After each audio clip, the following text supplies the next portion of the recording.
yang membatalkan sholat itu ada 11. Yang 11 hadas itu mesti sholat batal, atau makan yang sudah kita kenal itu batalkan sholat. Ada 11 al-kalamu abdu wal amalul katsir. Yang pertama itu bicara sengaja. Sholat ya bicara. Kalau bicaranya lafaz-lafaz tasbih, kemudian Al-Quran, memang bacaannya itu bicara yang layaknya kita itu bicara kepada teman kita. Nah itu yang tidak boleh, namanya kalam mul'am, bicara yang sengaja. Sekalipun bahasa Arab ya batal, karena orang Arab bahasa sholat juga memang bahasa dia. Kemudian dia pakai sholat itu ngomong sama temannya, dia tidak boleh. Jadi bicara yang bisa dipaham oleh temannya itu sholat itu sholatnya batal. Baik adanya perkataan itu kaitannya dengan maslahat sholat atau yang lainnya, walaupun hanya satu kata, nggak boleh. Nah, kadang ada orang Arab umpama assalamualaikum, assalamualaikum, kalau Jawanya telepon, ya. Orang Arab salam assalamualaikum, kemudian dijawab waalaikumsalam. Dalam sholat menjawab waalaikumsalam, tidak boleh walaupun bahasa Arab. Malah ditambah ayat Quran bisa dulu salam min aminin dalam sholat. Itu kan bahasa Al-Quran. Alasannya dia umpama ngomong, tidak apa-apa Al-Quran itu tidak boleh, karena niatnya dia mempersilahkan masuk orang. Kalau dia baca setelah Fatihah ya tidak apa-apa. Bismillahirrahmanirrahim. Udkhuluha bisalamin aminin. Allahu akbar. Umpama, iya apa-apa, karena posisinya pas setelah Al-Fatihah. Kalau lagi ada orang masuk langsung baca itu udkhuluha ya tidak boleh, karena niatnya menjawab salam, mempersilahkan orang masuk. Ada riwayat dari Sayyidina Zaid radhiyallahu anhu, "Kunna natakallamu fi shalat hatta nazala qawlu ta'ala." Dulu juga kami pernah sholat itu ngomong, sama sampingnya malah ngobrol. Bukan anak kecil, ini dewasa. Ya, jadi saya sudah dewasa, sudah tua, karena belum ada larangan. Sholat itu masih bisa ngobrol. Maka ketika itu turunlah ayat wa qumu lillahi qanitin. Ibadahlah kalian kepada Allah qanitin, dalam keadaan merendahkan diri. Maka karena ada bahasa rendah diri di hadapan Allah, dan kalau umpama lagi di depan Allah ngobrol yang tidak sopan, lalu di depan Pak Yai ngobrol aja dan tidak sopan. Nah ini lagi munajat kepada Allah, di depan Allah kok ngobrol, tadi kan tidak sopan. Maka ketika turun ayat ini Nabi perintahkan kami untuk diam ketika sholat, tidak boleh berbicara sama yang lain. Jadi awal mulanya turun wa qumu lillahi qanitin, ini berkenaan ketika sholat dilarang untuk berbicara.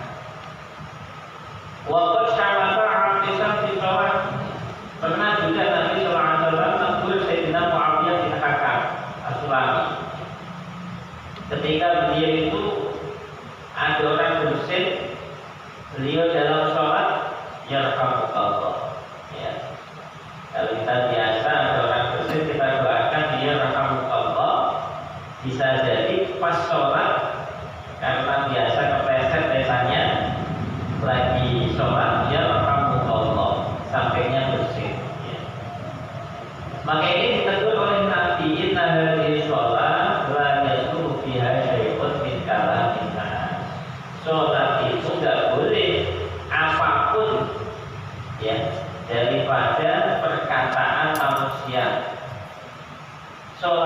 isinya tasbih, takbir, itu yang Allah masuk apa itu? Kan masuk doa, masuk zikir juga. Maka diketahui bukan itu. Isinya sholat itu tasbih, takbir, baca Quran. Nggak boleh kamu doakan tetangga kamu yang lagi dosen, nggak boleh. Ya nggak boleh. Ya Allah. Tadi baru lagi yang dihukum Allah. Malah dia jadi sholat nanti. Nah itu nggak boleh ya. Lain halnya kalau lupa, nah, ya kita kan orang Betawi kan suka ya lupa, lagi kaget keluar kata-kata yang spontan. Nah, umpama kalau lupa kalau lagi sholat, kemudian kaget lihat ulat ataukah geli apa bagaimana, ya. Maka itu nggak masalah ya. Termasuk juga umpama memang belum tahu ya kalau bicara itu tidak boleh dalam sholat karena baru-baru kenal Islam, tidak apa-apa. Termasuk juga yang keceplosan ngomongnya, tidak sengaja keluar kata-kata, maka ini tidak membatalkan kalau keceplosan ya. Bukan apa sengaja, bukan. Begitu juga kalau memang ngempet ketawa. Biasa anak itu kan suka ketawa, diimpet sampai gitu ya. Nah, itu kalau begitu nggak apa-apa. Ya, jadi papa ngempet ketawa, nggak keluar suara itu apa itu nggak apa-apa karena memang ya nggak disengaja rasanya terpaksa itu karena lucu banget mau sholat kadang-kadang ada perkara itu di dalam sholat kita pengen ketawa lah ya begitu sampai keluar dikit-dikit gitu. Nah maka ada orang yang kadang-kadang bukan ketawa mingsek nangis baca ayat saking sedihnya akhirnya timbullah suara tangisan yang misek-misek ya. Nah itu juga tidak masalah ya. Kalau sampai kedengaran suara terbahak-bahak, nah itu baru batalkan. Nah itu batal sholatnya. Itu batal tuh ya. Kalau cuma kelihatan gigi gak ada suara gak apa-apa ya kan gak ada suara kan. kalau bayangin Zat, tahu-taunya bayang terus ketawa batal Zat. Kata Nabi rupiah ummati Allah batal wanitnya waktu tujuh alaihi. Jadi kesalahan ataukah lupa termasuk juga yang terpaksa itu kata Nabi rupiah ummati. Maknanya buku catatan amal itu diangkat, tidak dipakai untuk tulis kesalahan itu ya. Rupiah ummati al-khata, kesalahan yang tidak disengaja. Kalau kesalahan disengaja ya kena hukum ya, termasuk lupa ataukah terpaksa. Tapi kalau lihat alal kalam, kalau dipaksa berbicara ya sholatnya batal. Al-asor karena ini perkara yang langka. Wong sholat atau dipaksa ngomong. Kuncinya di mana kuncinya? Sambil dicolek-colek. Kuncinya di mana? Oh lagi sholat atau dipaksa. Nah, ya kan? Akhirnya terpaksa dia ngomong ini aja. Lalu sholat dia batal. Ya, nah itu nggak boleh. Awal amal al-kathir ya, ada pun gerakan yang banyak seperti melangkah ya. Melangkah 3 kali yang berturut-turut, termasuk juga memukul berkali-kali ya, itu juga membatalkan sholat walaupun alasannya ngisi sok ya, ngisi barisan. Bisa jadi karena tidak tahu ilmunya, melangkahnya langsung 3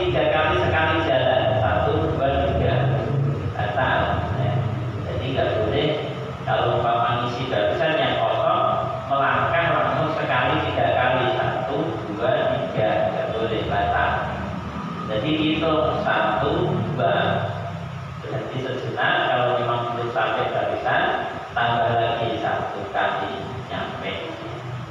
Jadi nggak boleh sekali jalan 3 kali gerakan, ataukah mukul berkali-kali, ataukah garuk berkali-kali. Itu membatalkan sholat. Ya.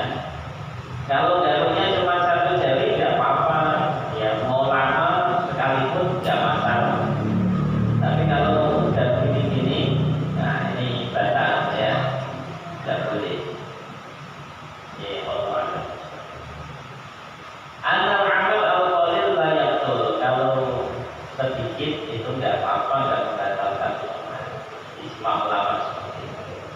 Gerakan yang banyak, kenapa dihukumi membatalkan? Karena itu sudah bisa merubah tertibnya sholat. Lebih-lebih menghilangkan kekhusyuan dalam sholat. Karena yang dimaksud dalam sholat ya bukan hanya sekedar kita itu khusyuk hati kita, tapi khusyuk juga iya. Jadi dalam sholat itu ada 2, yang namanya khusyuk sama khuduk. Kalau khuduk itu tenangnya anggota badan. Kalau khusyuk hatinya tenang. Dua-duanya harus dipraktekkan dalam sholat, ketika sholat itu. Maka ketika dulu ada sahabat yang sholatnya itu pegang-pegang jenggot, Nabi tegur, mesti hati kamu nggak khusyuk itu. Ya, sholat megang-megang jenggot, begini. Itu berarti sholatnya nggak khusyuk. Apalagi berkali-kali membatalkan sholat.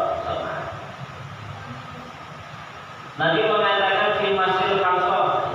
Karena Nabi itu ada orang itu karena zaman dulu memang suka lantainya kotor. Ketika mau sujud, dada bersihin apa itu? Nah, itu apa? Tempat sujudnya. Nah itu bersihkan bukan sekali tapi berkali-kali. Dan itu ikut tafa'ilan paman-paman wahidah. Kalau memang kamu mau bersihin tempat sujud karena banyak debunya, pasirnya, cukup parotan wahidah sekali saja. Jangan berkali-kali. Nah kalau ditiup bagaimana? Tidak apa-apa. Karena banyak debunya, akhirnya ketika mau sujud langsung ditiup dulu ke tempat sujudnya. Tidak apa-apa. Wa amara, dan Nabi sudah memerintahkan untuk melarang orang yang lewat di depannya. Ya. Jadi kalau ada yang mau lewat di depan kita, itu kita berusaha untuk melarangnya. Ya. Ya, pokoknya pakai tangan begini. Gak usah kasar-kasar, gak usah kencang-kencang, saja aja. Ya. Ataukah pakai langkah 1 kali, melangkah 1 sambil tangannya begini. Kalau cuma tangannya begini gak cukup, diikuti gerakan langkah 1 tangannya begini, gak apa-apa. 1 kaki, kemudian 1-nya tangan, berarti kan 2, gak apa-apa. Wayat turun hanya boleh juga untuk mematikan hayat ular, termasuk kalajengking juga ketika sholat boleh matiin ular atau kalajengking boleh. Malah Sayyidina Ibnu Abbas radhiyallahu anhu dia pernah memindah orang yang ada di sebelah kirinya dipindah sebelah kanan. Pos kanan masih kosong, pos berdiri di sebelah kiri. Sayyidina Ibnu Abbas langsung diambil, taruh di sebelah kanan. Nah, itu juga boleh. Ataukah mungkin anak kecil kadang-kadang dibawa ikut di sampingnya sholat, ikut aja sama sampingnya. Kita boleh pegang tangannya, wakaf sama. Iya, boleh. Ya, pegang tangannya, teman gitu. Ya, biar aman. Kadang-kadang perlu perbuatan yang seperti itu, tapi gerakannya tidak banyak. Itu diperlukan boleh. Wa masa rijla Aisyah di sujud. Nabi pernah itu ketika sholat malam, Siti Aisyah itu tidur di depan Nabi. Nah, ketika Nabi mau sujud, itu digeser itu Siti Aisyah. Malah Nabi juga pernah bukan pakai tangan, pakai kaki Nabi, ya. Digeser pakai kaki Nabi. Wabada rijla Aisyah di sujud, ya. Nabi pernah menggeser kakinya Siti Aisyah ketika Nabi itu lagi sujud, disuruh ya di depan ngawang-ngawangi sujud. Nah, pernah. Ya. Tadi kan dalamnya Nabi itu kayaknya sempit, buat sholat aja sampai nyenggol Siti Aisyah. Ruangan buat sholat berarti nggak ada. Waktu jadinya bisohai walihada tapi kemarin disuruh disolat Allah. Nah, itu berkaitan dengan gerakan yang banyak itu membatalkan sholat. Yang ketiga yaitu hadas. Hadas itu membatalkan sholat. Al hadas bisolat yubtiluha abdan kana ausabwas. Sengaja Allah kentut ataukah lupa ataukah lalai atau memang nggak bisa ngempet. Udah diempet ditahan banget ya masih gosok aja. Itu pokoknya batal, kentut batal. Maka ketika nunggu sholat itu nahan kentut itu nggak disunahkan. Disunahkannya ketika awal nunggu sholat, kalau memang pengen qadul hajat jadi sempurnakan. Kalau pengen kentut ya dikentutin bisa. Tapi kalau sudah masuk di dalam sholat, itu usaha untuk ditahan sekuatnya. Nah, kalau tidak kuat baru dilepas. Ya, gitu. Ya. Sunahnya begitu. Makanya persiapan matang sebelum ada itu persiapan. Sawabu amma. Sawabun sababu apa? Dikali kata sabda Nabi wa idza fasa ahadun sholatihi falyansharif. Ketika salah satu kalian itu kentut, ya, fasa itu kentut. Kentut yang tidak ada suara, itu namanya fasa.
samping itu yang membatalkan.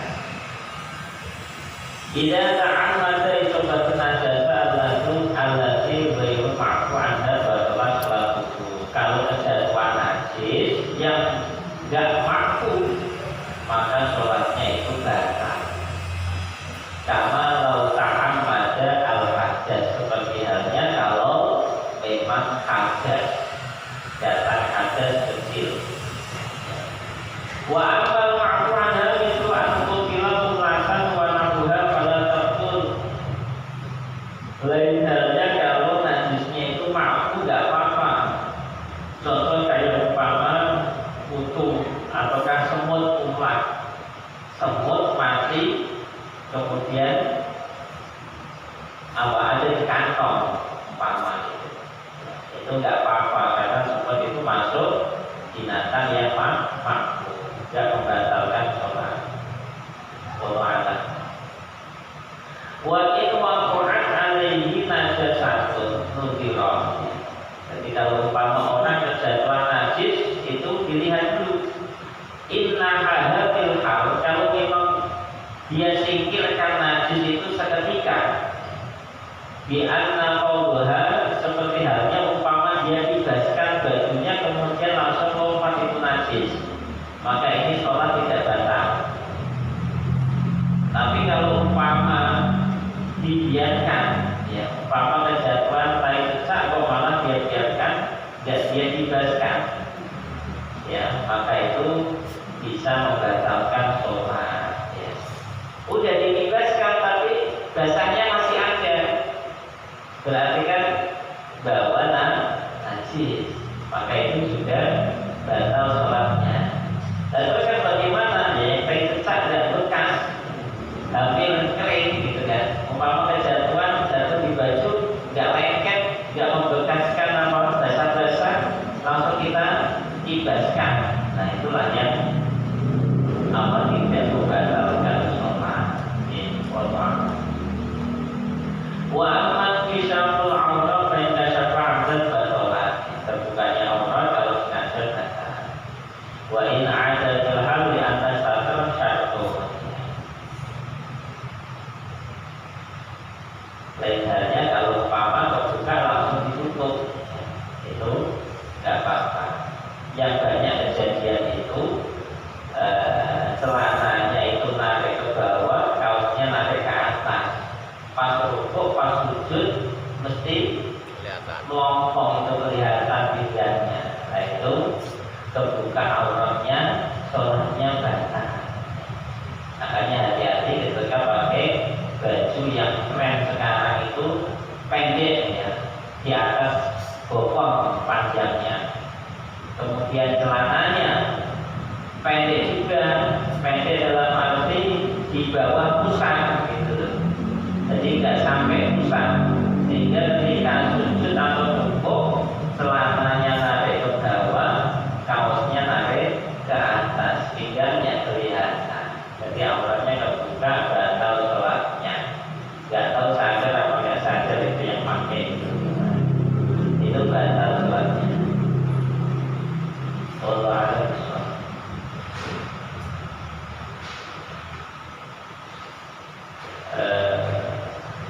Wa in kasyafaha in fastatara fil hal fala tabtul. Kipasnya kekencangan umpama sehingga membuat sarung itu terbang atau yang terbang menyingkap sampai pahanya kelihatan umpama. Ataukah kadang-kadang ibu-ibu kan sholatnya kan muknanya belah atas sama bawah, kemudian ada angin kayak begini, mesti mubat mobil itu. Nah, akhirnya malah bukanya ke atas pakai lengan pendek, nggak langsung ditutup di jari. Berarti kan auratnya kebuka, sholatnya batal. Nah, hati-hati karena auratnya wanita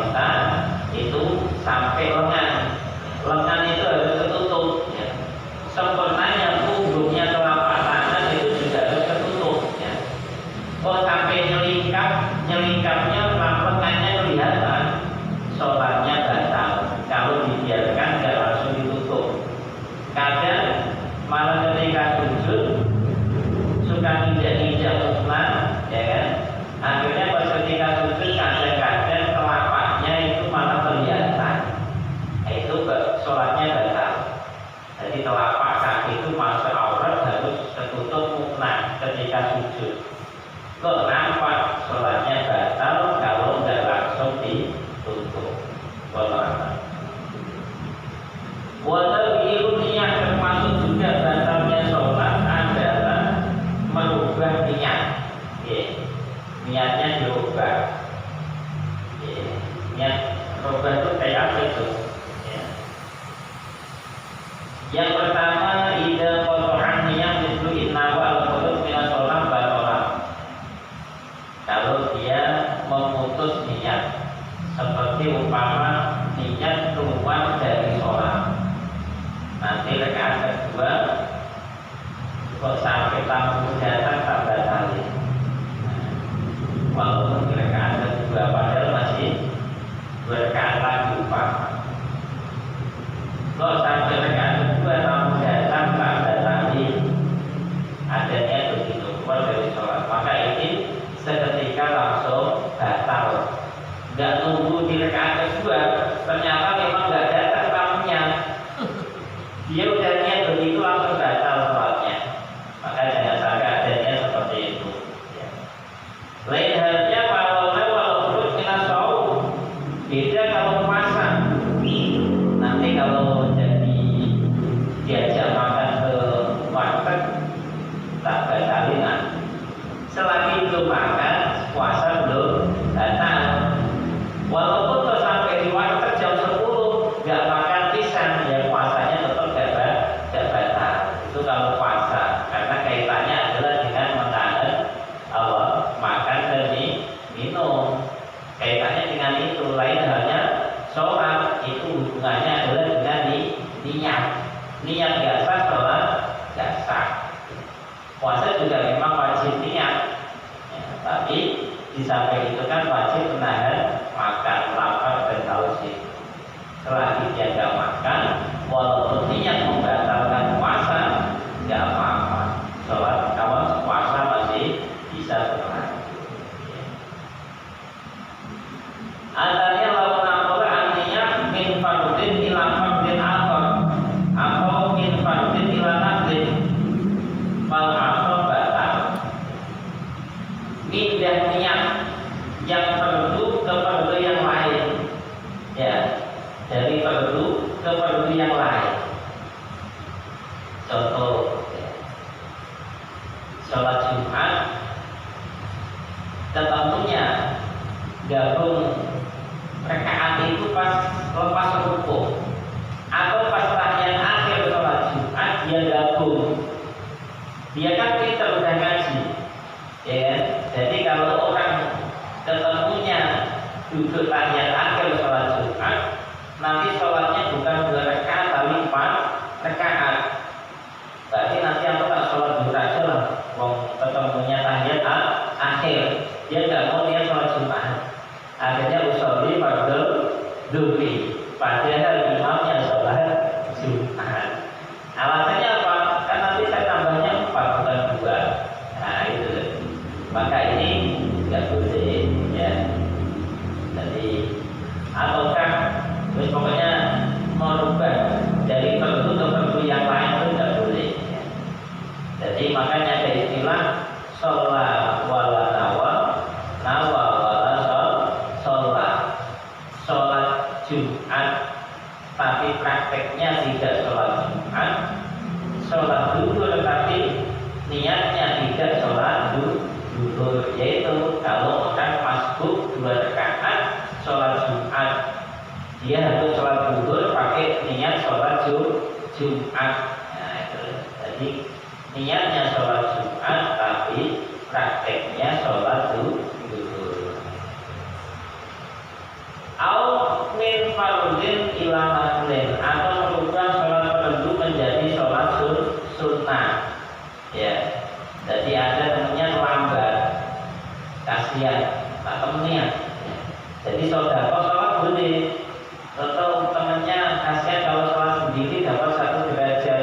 Kita sudah jamaah isya, ini tak temennya sholat, akhirnya dia sholat usolli fardhu isya lagi. Allah tak niati sholat sunnah, ngomong apa? Tadi selalu sudah sholat jamaah kok, gitu. Nah ini juga di tengah-tengah sholat umpama merubah niat seperti itu tidak boleh, ya. Tetap aja nggak apa-apa dia niat sholat fardu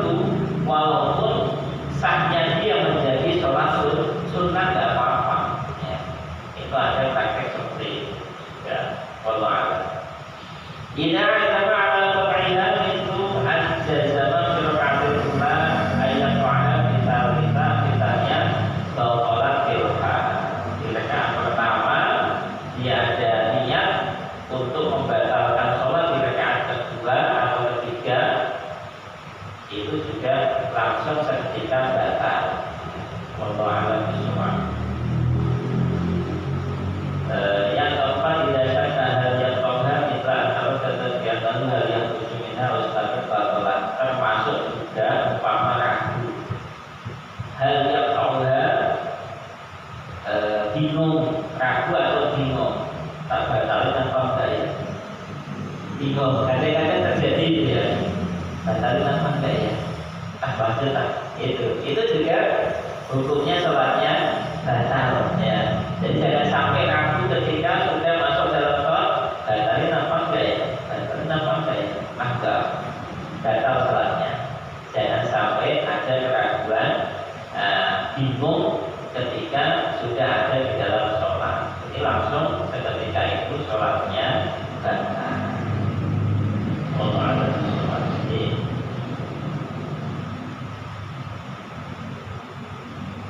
Walaysa minasyak wudu tawaddud bil bani.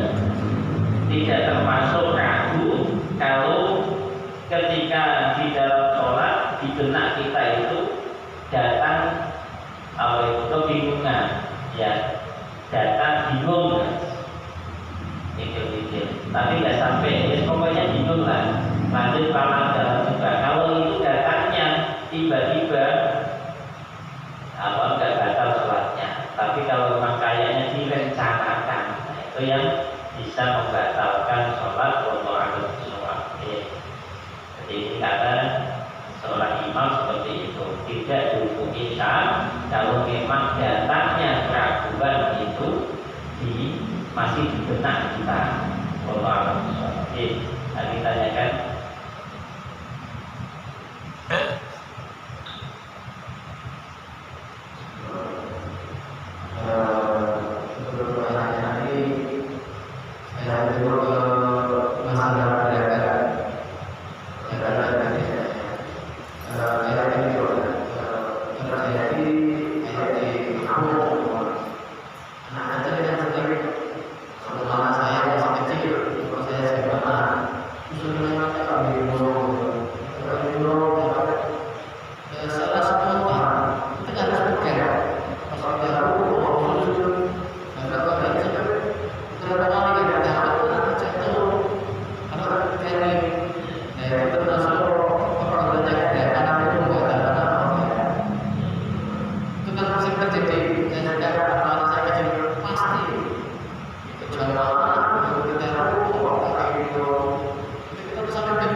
Sebisa mungkin dengan gerakan yang sedikit ya, karena Nabi juga yang pernah gendong ketika sholat dengan Hasan dan Sayyidina Husain ya. Umpama gendongnya dengan gerakan yang sedikit, tidak terhitung sampai 3, tidak apa-apa. Bahkan ada yang keterlaluan, malah Abdul Habib bisa sholat ya, ada yang ketahuan ya, di awal di Gaza itu lagi sholat tarawih, imamnya baca Quran sambil buka WA. Ingat satu saja ya, saksi sah nggak apa-apa ya. Nah, hanya saja dia itu melakukan perbuatan yang di luar sholat harusnya. Tapi untuk secara kesahannya sah saja dari segi gerakan ya. Nah, umpama di depan dia layaknya di depan kita ada tulisan macam-macam, beragam-ragam kaosnya itu banyak. Akhirnya kita di belakang baca tulisan itu, batal sholatnya, nggak batal kan? Nah itu layak baca WA.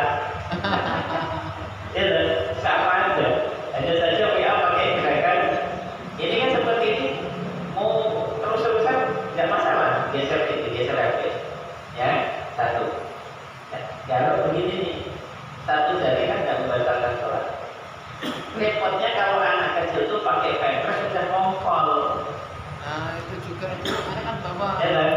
Atas apa enggak gitu loh. Nah kalau dia pakai pampers sekiranya sudah ngongkol, ya kan? Kita Allah Akbar, kita gendong. Layaknya kita itu membawa najis, berarti sholatnya batal. tadi kita duduk di antara dua sujud, ataukah duduk tahiyat, anak kita yang pakai pampers mampu di sini, duduk di sini. Kalau kita nggak single di sini, kita biarkan. Layaknya kita itu duduk di atas kita ada najis, berarti bawa najis hukumnya. Maka itu sholatnya bisa batal. Maka ketika anak itu pakai pampers sekiranya udah kompor, kalau mepet-mepet kita kalau duduk kita single. Jadi maknanya menyingkirkan najis dengan seketika. Ya kalau didorong sampai jatuh ya kita, tapi ya langsung digeser gitu. Nah, itu caranya begitu. Ya, anak kecil rawannya tuh kalau pakai pampers kalau sampai udah ngompol kalau kita gendong, itu yang apa namanya? Ya biasanya anak kecil walaupun tidak pakai pampers itu kadang-kadang ngompol sedikit banyak itu kayaknya iya bahaya pokoknya. Kalau mensuci benar nggak apa-apa. Oke, dan gerakan tidak banyak. Ya ada lagi. Ini yang kalau anak laki yang belum sunat itu biarpun dia nggak pakai pampers atau sih belum sunat itu kalau dia ada duduk di pangkalan kita itu termasuk bawa najis. Iya. Yang belum sunat ya. Iya. Itu tidak mengapa. Kalau belum sunat itu kita yang penting dia tuh apa ceboknya bersih. Ya. Untuk yang di dalam enggak kena hukum. Layaknya orang kalau mau hukumnya di dalam kita semuanya bawa najis. Nah, jadi kalau untuk dia sendiri sholatnya belum sah. Ya, kalau memang dalamnya tidak dibersihkan, kalau nggak sunat, tua sekalipun kalau memang nggak sunat, mau sah sholatnya ya dalamnya dibersihkan. Ya, jadi caranya begitu. Lah, anak kecil itu kan belum sunat, ya masih kecil, maka dia punya apa sunat sholat bukan wajib sholat.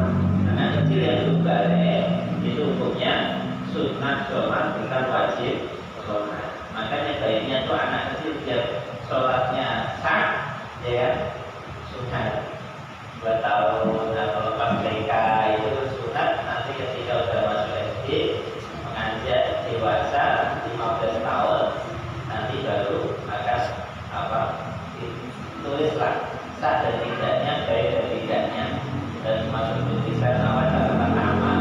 Tapi anak kecil itu urusan sholat belum wajib tapi masih hukumnya sunnah. Maka kalau belum sunnah ya tidak apa-apa, kita latih untuk biasa sholat dulu. Yang jelas sholatnya belum sah, karena masih membawa najis. Kalau kita mampu nggak apa-apa, karena posisinya dia tidak di dalam. Lain hanya pampers itu kan di luar asal gitu kan. Kalau ada sholat, kemudian gitu.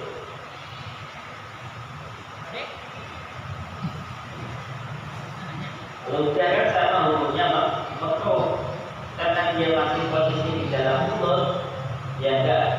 Kemudian kita kena hukum terus tidak, karena posisinya di dalam. Ketika sudah dikeluarkan, kemudian dioles di, nah ini kan makruh ini. Berarti sholatnya kita membawa perkara yang makruh, gitu. Termasuk umpama riak, bubel kita keluarkan, kemudian kita oleskan di baju. Berarti kan kita sholatnya membawa perkara yang makruh, termasuk sholat masih berrokok. Itu sah sholatnya, sah, tapi membawa perkara yang makruh. Termasuk wanita yang umroh sholat pakai lengan pendek.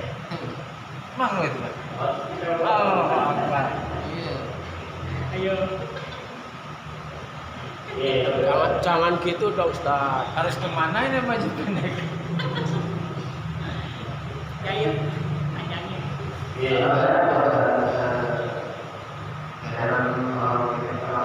dalam sholat jadi semua waktu ada setengah detik. Dia nggak mungkin kalau di dalam sholat makan setengah piring. Yang namanya makan di dalam sholat yang membatalkan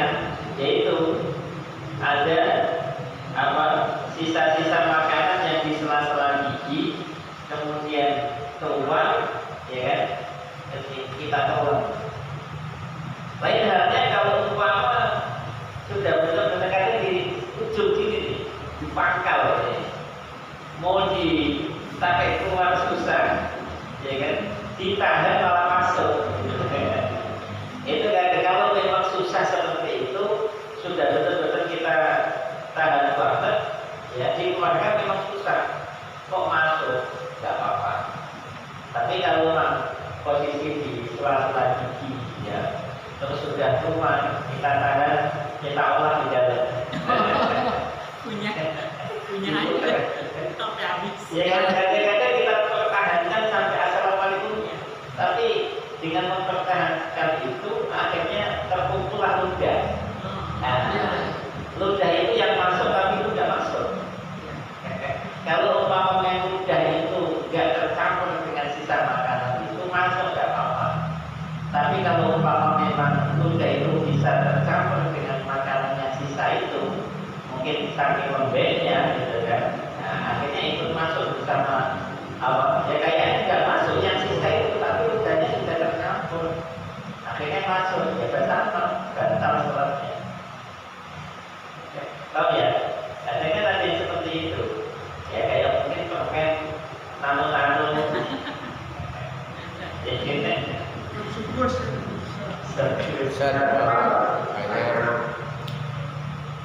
Saya pernah mengalami pas berangkat itu kita kan sholat dari awal khusyuk itu udah nggak ingat, maunya ingatnya hanya Allah pada Allah. Tahu-tahunya pas rakaat 3 kok lupa ini udah rakaat yang berapa.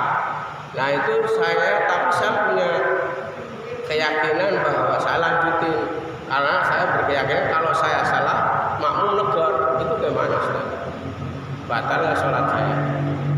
Saya nggak kepikiran apa-apa, cuman kepikiran hanya saya khusyuk, hanya saya dengan saya lagi mendapatkan benar-benar ngadep sama Allah. Tapi kerak rakaat yang ketiga terus saya udah beberapa ya rakaatnya gitu di dalam benak saya. Nah, karena saya berkeyakinan saya punya makmum, lah paling kalau saya salah pasti ditegur makmum. Itu gimana Ustaz? Makasih.